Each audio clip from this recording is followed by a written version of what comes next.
This episode is proudly supported by Pepe Sayer Australian Cultured Butter, batch churned from single origin cream.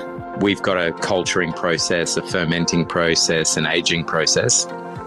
So the butter will taste very different than, I guess, the average supermarket butter. I like to say we make butter makers butter. Like, this is the sort of butter makers would like to eat, simply because of the slow process in which we ferment and age and get the flavour into it. You know, the natural fermentation that gets all the flavours into the cream, and then once you churn it, you end up with this really rich, flavoursome butter that evolves and changes because it's a live culture that's in the butter as well. For more information, go to pepesayer.com.au. Yeah, I feel it's very much about looking within and sorting out what you need and what you don't need, and not taking any more from the outside than you actually need, and working out what your parameters are, and not being greedy. This is the Deep in the Weeds podcast. I'm Anthony Huckstep. Summer is here, Christmas is coming, and there is more optimism than we've seen in the last 2 years. Who better to talk summer and Christmas than a Deep in the Weeds favourite, a national treasure, one of Australia's very best chefs and restaurateurs, Annie Smithers. Annie, how are you? Well, that's a curious question this week. I have finally succumbed and am sitting at home in isolation because I have tested positive to COVID. Well, we contacted you to talk about the big C word meaning Christmas, and it turns out we're talking about the other C word that's been around for the last 2 years. Yeah, it's not quite the Christmas bonus I wanted, Huck, but I think that we're all adjusting to this new world, and there's a pall of inevitability about it. And I think the only thing that you can do is just say, well, them's the breaks, and look forward to when I'm allowed to go back to work, when I've stopped wheezing. Obviously, it's affecting the sort of summer and Christmas that you're going to have for this small period of time. Well, what did it feel like when you got the news and that you may have COVID and that you do?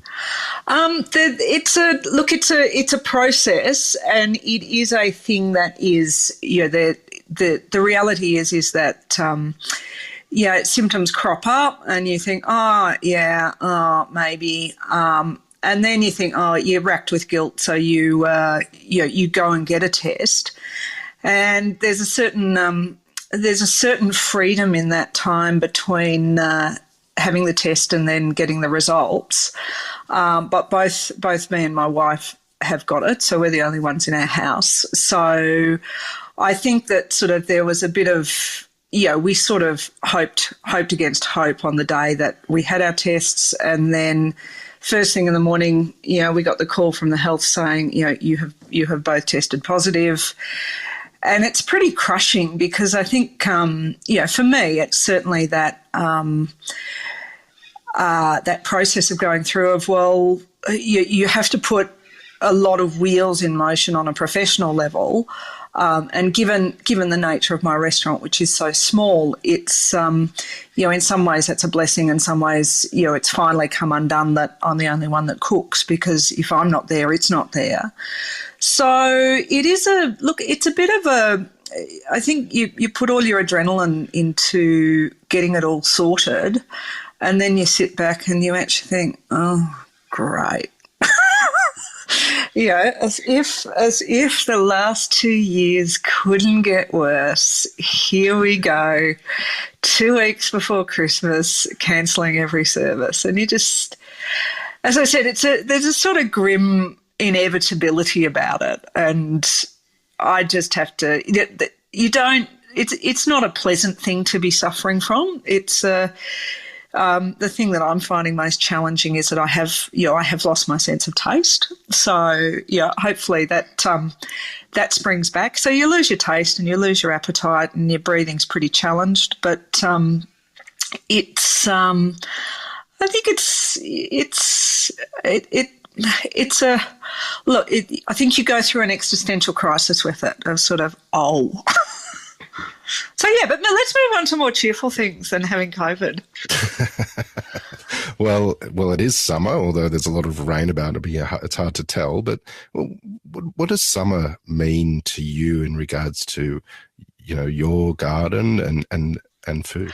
Well, for the past 2 years, we've been in La Nina events. So I think sort of when we first spoke, all that time ago when COVID had first hit and we were, the bushfires were still, the impact of that really hot summer and the bushfires and the burning was still there. So since then, over these 2 years we've had incredibly mild weather.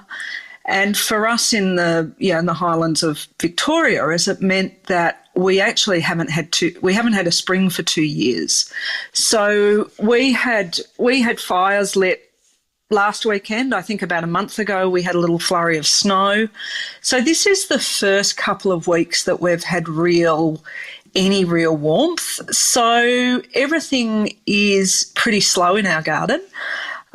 Simply because the ground's so cold and the ambient temperature has been so cool. So but the polytunnel is heaving with new growth of cucumbers and lettuces. Because I can't go to work, I have to give all my beautiful prize butter lettuce to my chickens. They don't mind, but I do. So it's been a beautiful a beautiful season for lettuces and things, cool climate things like that. But it is that beautiful positive sense of us. The weather really does start to warm up, and it has been, really, for us poor Victorians. It's been pretty grim having 2 really long winters. So it brings a sense of optimism and joy and that sense of actually really wanting to go outside and do things because it's been a bit chilly. What sort of fruit and vegetables do you look forward to usually in summer that you feature in the restaurant? Well, right now I'm picking the first of the season strawberries, and they always they're that first sort of real sense of summer and sweetness and something that's warmed by the sun and is lush and delicious, and it's just that's the first fruit that comes for us. And then we move into raspberries, loganberries, and sylvanberries. So the berries have delighted in the current weather conditions and are just exceptional. So at the moment it's strawberries, and the raspberries they're a bit late this year, but they're hot on the heels of the strawberries. Beautiful crops of peas, snow peas, the cool climate things that are just absolutely delightful.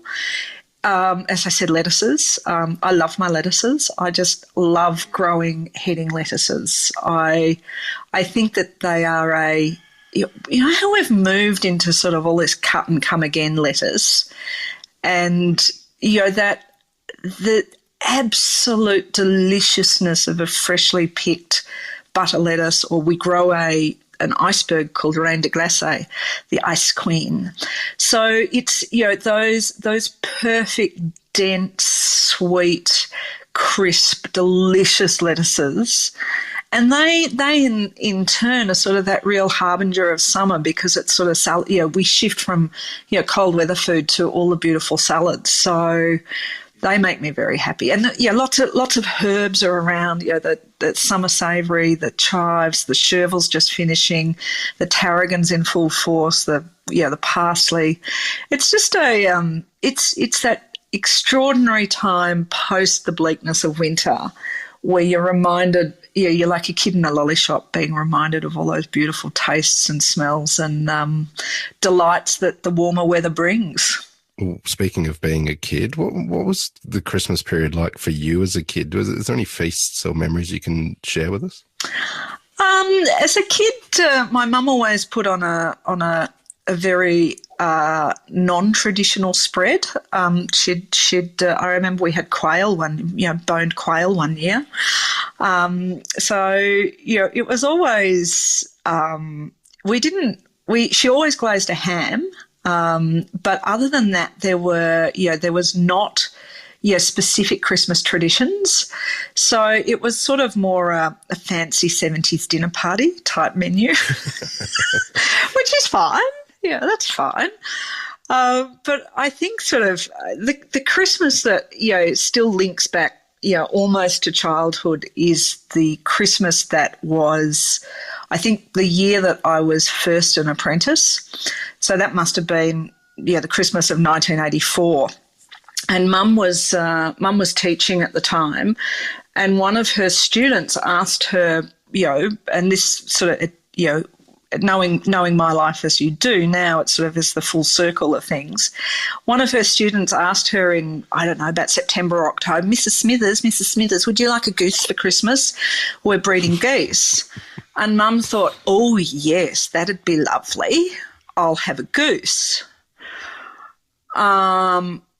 So she said yes to this kid, and the week of Christmas, the kid turned up at Mum's house with a sack, and in the sack was a goose, but it was a live goose. Wow. Yeah. So my mother rang me and said, well, you're a chef now. You deal with it. I was 18 and pretty green. I think perhaps I was probably a bit full of myself if she thought that was my capabilities. But at the time, I was great friends with a woman who worked at a restaurant in Carlton, and I was living in Carlton. And there was a restaurant in Carlton for a million years called the Bullfrog, and it was a classic French bistro run by a classic Frenchman called Jean-Yves. And so Penny asked Jean-Yves if he could help me. He said yes. So I went out to home, got the goose, got in the sack, put it in the back of the car. That was a bit fraught because I think at the time I was driving a little Austin Healey, so it was a soft top, and I was a bit worried about the goose getting out. So the goose came back to me with Carlton. I went to Jean-Yves. He took the goose out of the sack, muttered a few French, swear words at it. Assessed it, proclaimed it to be a half-decent bird, and then duly chopped its head off, and then set me up on a milk crate in a wet area at the back and set me to plucking the beast. And all I remember to this day, the only thing I remember about the actual bird and the cooking process and things was I was very disappointed with how small the breasts were. But all I really remember was the sea of white feathers it seemed to be an interminable process to actually pluck a goose. So it's sort of, I don't know whether it scarred me or inspired me or any of those things, but I don't, it gave me my first taste of, I suppose, that incredibly real thing that, almost 40 years on is that whole paddock to plate ethos, isn't it? How do you like to celebrate Christmas these days? Do you cook something familiar every year, or do you go out on a limb like that your mum did and do something different? Well, it depends on whether it's a year that I'm cooking at work or cooking at home. So if I'm cooking at work and we're actually doing Christmas for paying customers, it's fully traditional in terms of, I'll smoke fish and I'll glaze hams, and, sometimes I'll have a suckling pig, or sometimes I'll have, pork loins rolled, or, and then I'll have a dessert buffet of all the Christmas favourites. And that's my favourite, so pudding and bûche Noël and just on and on and on it goes. It's sort of, Christmas cake and mince pies and all the cheddar and fruitcake and trifle and I love it. I love all of that stuff. Christmas at home is a little different because there's now 2 vegans and a vegetarian. So it's sort of it's lots of non-traditional vegan Christmas things, which is not look. In some ways, I'd prefer to be at work and sort of snacking on a bit of ham. But then it is that trade-off of sort of having Christmas with family. But I think the thing that I love most about Christmas is Christmas pudding. What makes a great Christmas pudding? A good Christmas pudding. Look, I actually make a pudding that is it's a slight variation of the very lovely Nigella Lawson's Christmas pudding, and it has prunes and currants and sultanas, apple, butter, all the things. Where she uses various sorts of alcohol, I use a lot of Armagnac, and I think that's that combination of prunes and Armagnac for me is sort of that quintessential Gascony, delight, which is, it's part of a region of the world that I love so deeply. But the most important thing I find with puddings is that it is how you prepare the fat. And it is, for me to get the texture right, it is that integral thing, that incredibly important thing where I use butter in mine, not suet, but I always grate the butter so that it forms that same texture that you get when you grate suet, and it's it just allows the pudding to have that traditional texture. And because I tend to put a few more prunes in it, so it's more of a plum pudding as opposed to a fruit pudding, it just allows that little bit of space for the whole magic of the pudding to do its thing. And I like mine with plain pure cream, beautiful Schultz dairy cream from down here in down at Timboon. I'm definitely going to have to find a flight and experience this. Well, listen, if you're really lucky, because I've got 2 weeks of Christmas puddings in my fridge, I could send you one. Then you could just boil it up on the day and have a bit of Annie Smithers Christmas cheer. Well, I can tell you now that the family would appreciate that than anything that I would be able to pull together. Well, let's face it. Seeing I'm in isolation, not much is going to happen. So let's see what I can sort out for you. Well, one of the amazing things that you did do this year was release a book that everyone should have. It's absolutely stunning, a beautiful read. It's called Recipe for a Kinder Life. Tell us a little bit about the book. I was asked to write it post bushfires. So Thames and Hudson, who published it, they were just before Christmas in 2019, they were having an editors meeting, and they felt that there was a mood for more non-narrative non-fiction for people, choosing to try and live a little bit more sustainably. And Sally Heath, who became my editor on the project, said, "Oh, look, Annie would be good at that." So they approached me to write it. By the time that it was ironed out, all that stuff that you have to go through, it was just on the cusp of COVID hitting. So what was, I think, meant to be initially it was meant to be a fairly, short, sweet little, exercise in sort of how to live a little bit more sustainably. It got the whole narrative got hijacked by that process that I was going through with that first 6 months of COVID.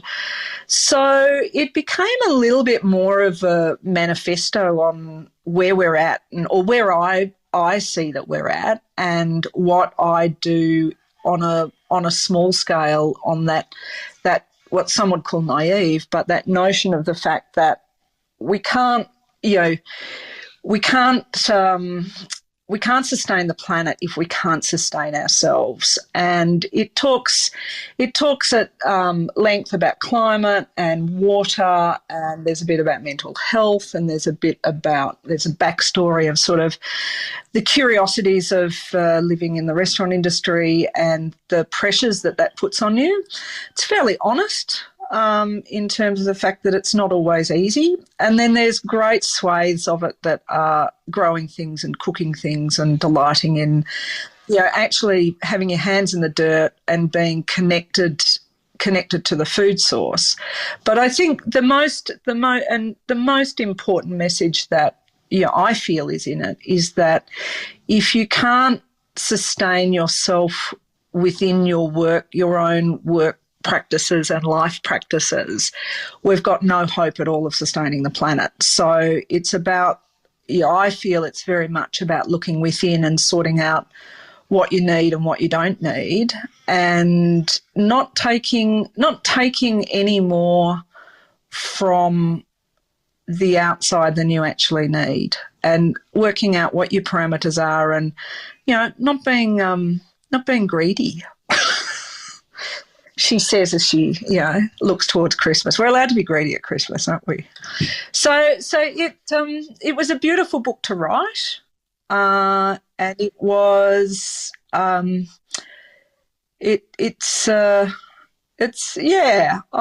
very proud of it, and in some ways I think thank God we had COVID, but it was a lovely thing to have as an exercise over that first sort of 6 to 9 months of COVID.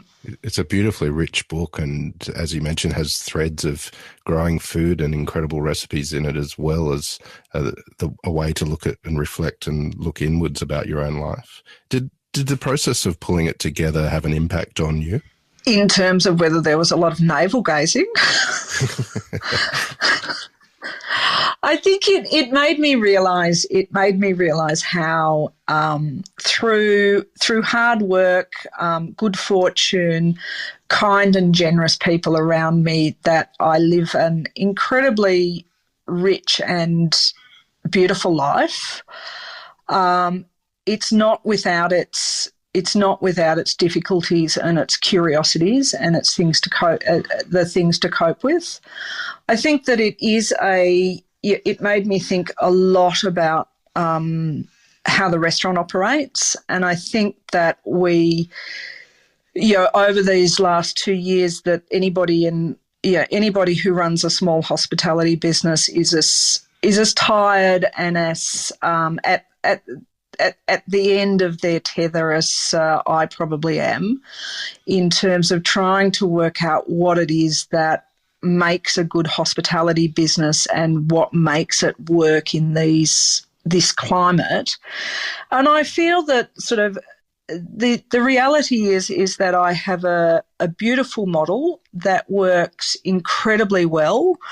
It has stumbled at the last hurdle of 2021 with me coming down with COVID. But regardless of that, I feel that the industry is shifting it's shifting incredibly quickly to people making a lot of decisions about how their restaurant or their bakery or their food store or whatever, how it can work for them better, because they understand now that if it doesn't work for the people who own and operate it, you're never going to be doing anything other than treading water. So it's almost as if this whole crisis has empowered a lot of us to actually say, nah, this is how I'm going to run my shop, and hopefully there'll be enough people who like the way that I run it to keep it viable and profitable. And those that don't like that model, they don't have to come. So there's been a freedom in these couple of years, and for me, I got to analyse it very, on a very close level by actually writing, Recipe for a Kinder Life. But I think a lot of us who do own, small businesses, small restaurant businesses and hospitality businesses, is we've come out, we've got to this point and we're pretty it's like if we were the blade of the knife, we're pretty honed right now. We know what makes a sharp edge. It's been a pretty traumatic and fascinating and revealing 2 years. What are you hoping for in 2022? Well, I'm hoping I don't have to shut the shop. It would be really nice to have a whole year of uninterrupted trading. My prediction is, as much as I hope that that's going to happen, I am not convinced that we won't have another tough winter. And that is, it's very much like, for me, it's very resonant of observing the seasons and the patterns of the seasons. And I spoke about the fact that this is our second La Nina event. So what I learned from last year has come into play this year in terms of how I will sow stuff, what my sowing windows are, what I understand about the temperature of the dirt, the temperature of the air, how all of vegetables and fruits, work when the climate shifts for a year or 2 years or whatever. So running the restaurant is pretty much the same. I think that, I look at overseas right now and look at, that there is trouble in Europe, and it's the same pattern that we went through this time last year. So I feel that for this winter, there'll be a lot of planning for the worst case scenario, and we all live on the hope that and the positivity that it won't be the case. But I think having weathered the last 2 years, it would be a fool's errand not to consider the worst case scenario again. And also I think that, the onus will very much be on the business owners this time round, because there'll be less government assistance and all of those sort of things. So it's about making plans and, being incredibly careful and aware of the fact that this is what can happen. And, if it doesn't, you've saved some money and you've put stuff aside and you've worked very diligently to be as careful as you can. And if it does happen, it takes away the stress and the horror of it all, because we've done it before and we'll do it again. If we have to do it again, I think a lot of us will have the capacity to see it through. And that in itself, I think, as it may sound negative and foreboding, but I think, in recognising the problem, at least we're aware of it now and we know what we have to do. And that's a so much stronger point to start from than anything that we've weathered in the past 2 years. I know the circumstances at the moment are not ideal. You've got COVID and it's affected the operations of the restaurant significantly. Do you have any plans for this little period now that you can't open the restaurant? Well, COVID makes you very tired. So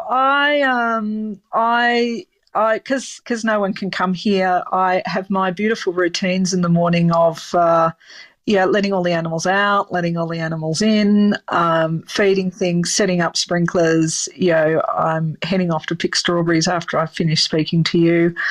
So I think the thing is that despite not feeling, tickety-boo, is, again, I live in a beautiful place and I have a beautiful life, and it's leaning on that and remembering that and just accepting the fact that this is how it is, and enjoying the space that I'm in, rather than, because nothing can change. It's not, I can't change the fact that I can't operate my restaurant.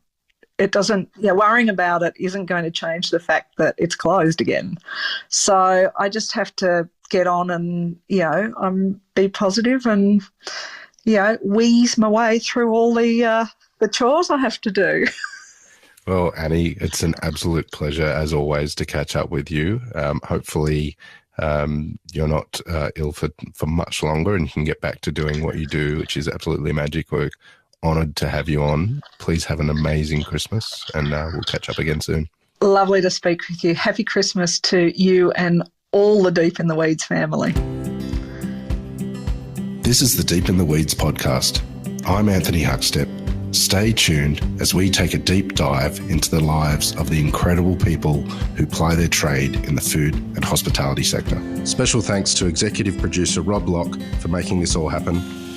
Follow us on Instagram at Deep in the Weeds Podcast, or email us at podcast@deepintheweeds.com.au. Stay safe and be well.